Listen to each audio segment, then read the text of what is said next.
So, due to network issue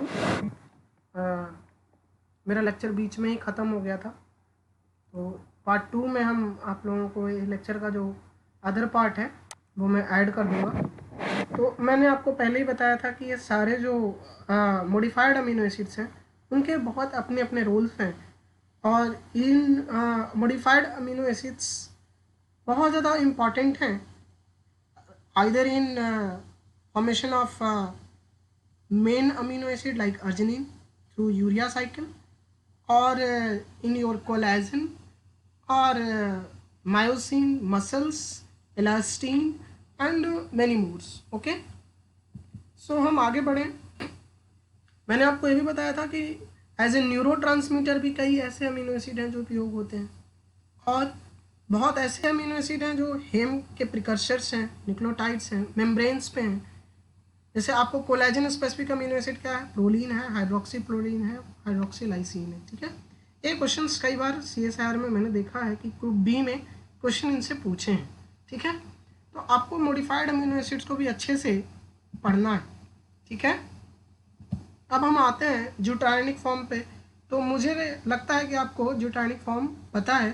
ज्यूटायनिक form क्यों पता है? क्योंकि मैंने आपको बताया है कि ज्यूटर आयन का कहने का मतलब क्या हो गया? Hybrid ion. जर्मन में इन्हें हम हाइब्रिड आयन कहते हैं, क्योंकि इनके पास NH2 ग्रुप भी होता है और COOH ग्रुप भी होता है। जब ये अपना हाइड्रोजन आयन लूज कर देते हैं तो ये क्या करते हैं कि इस टी प्रोटोनेशन के और प्रोटोनेशन के कारण ये इस फॉर्मेट में आते हैं। तो प्लस और माइनस दोनों चार्ज होने के कारण हम इन्हें क्या कहते हैं कि ज्यूटायनिक फॉर्म में है। और ऐसे नॉन आयनिक फॉर्म में कोई भी अमीनो एसिड फंक्शनल नहीं होता, और फंक्शनल होने के लिए उसे ज्यूटायनिक फॉर्म में होना पड़ेगा। और ये आयनिक प्रॉपर्टी है किसी भी अमीनो एसिड की, वो तभी सॉल्युबल हो पाएगा जब वो क्या होगा? आयनिक फॉर्म में होगा। तो ज्यूटायनिक फॉर्म बहुत ही इंपॉर्टेंट है किसी भी अमीनो एसिड्स के लिए। और ये बातें मैंने कई बार आपको कहा है, और अभी भी मैं आपको एक बार फिर से मैं आपको ये दोहरा रहा कि जब pH कम होगा तो नेट पॉजिटिव चार्ज पॉजिटिव होगा, और जैसे जैसे pH बढ़ाइएगा वो प्लस से माइनस की तरफ वो क्या करेगा? टेंड आउट करेगा। और जब A+1 चार्ज होगा तो कैटायनिक फॉर्म में होगा, और जब pH 7 होगा तो ज्यूटायनिक फॉर्म में होगा, यानी प्लस माइनस दोनों ही हाइब्रिड आयन के रूप में होंगे। और जब और भी ज़्यादा आप इस पे pH बढ़ा देंगे, यानी OH ग्रुप और डालेंगे, अब टाइट्रेशन में आपको और भी अच्छे से समझाएंगे हम कि ये इस तरीके से एक मतलब कि शिफ्टिंग हो रही है ना, शिफ्ट हो रहा है प्रोटोनेशन के कारण। तो ये आयनिक फॉर्म हुआ अमीनो एसिड्स के कि कैसे कैसे pH के आधार पे चार्जेज और नेट चार्जेज में कैसे फ़र्क आते हैं।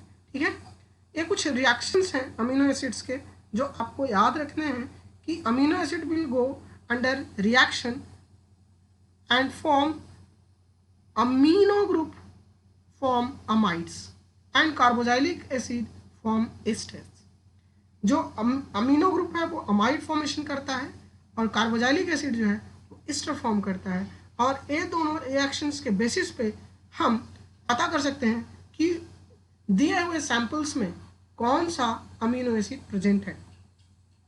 अगर reaction due to COOH group होगा तो सॉल्ट फॉर्म बनेगा with alkalis, ester form with alcohol, amide formation with decarboxylation. और अगर NH2 ग्रुप से होगा तो डीएमिनेट करेगा और रिएक्शन विथ निनहाइड्रीन। निनहाइड्रीन एक मतलब ऐसा इम्पॉर्टेंट कंपाउंड है जो कि जब आपका प्रोलीन होगा या हाइड्रोक्सी प्रोलीन रूप में होगा तो आपका प्लेट पर TLC प्लेट पर येलो कलर आएगा, और अगर कोई और कलर होगा तो आपको पर्पल या ब्लू कलर का आपको दिखेगा।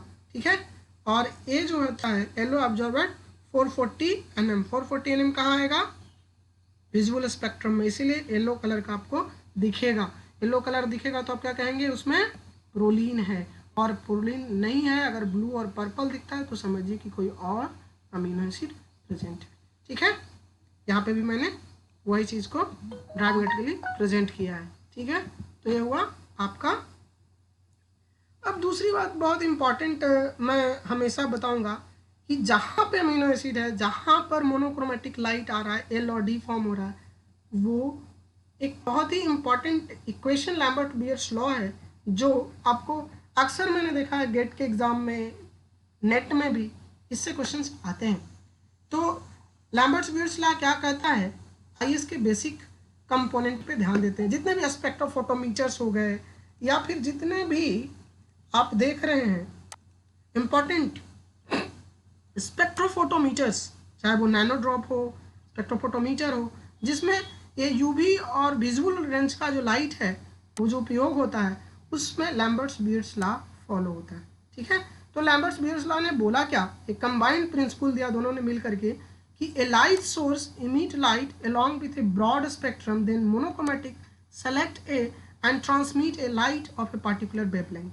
यहाँ से लैम्प ऑफ लाइट से मोनोक्रोमेटर के थ्रू जब पास करेगा तो एक स्पेसिफिक वेवलेंथ ऑफ लाइट क्या होगा, एक क्यूबिट से पास होगा जिसका पाथ लेंथ एल होगा।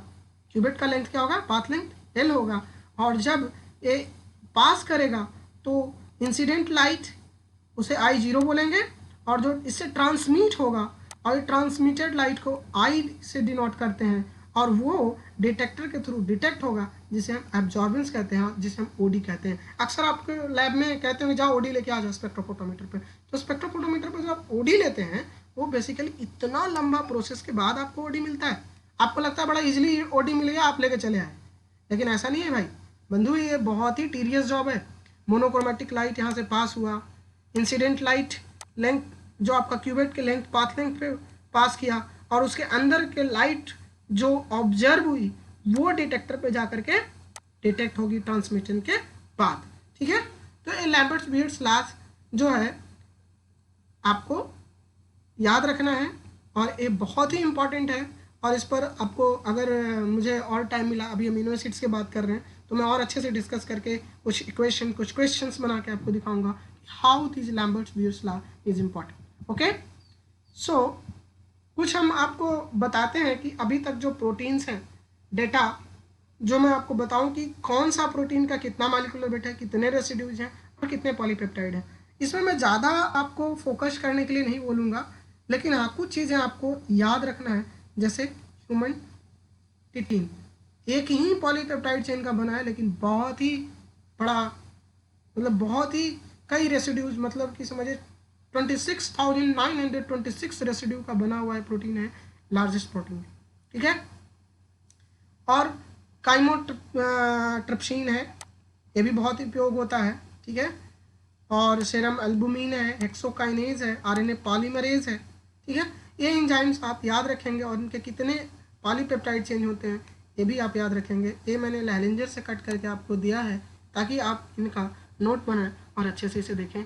और एक डेटा और भी आपके सामने मैंने प्रेजेंट किया है कि प्रोटीन जो होते हैं वो बड़ा ही डायनामिक नेचर के होते हैं। जब एक कंजुगेट करते हैं किसी के साथ, कंजुगेशन में आते हैं, प्रोटीन कंजुगेट कब करता है, जब वो पोस्ट ट्रांसलेशन मॉडिफिकेशन में होता है। जैसे लिपोप्रोटीन, प्रोटीन अगर लिपिड के साथ कंजुगेट करता है तो लिपोप्रोटीन होगा।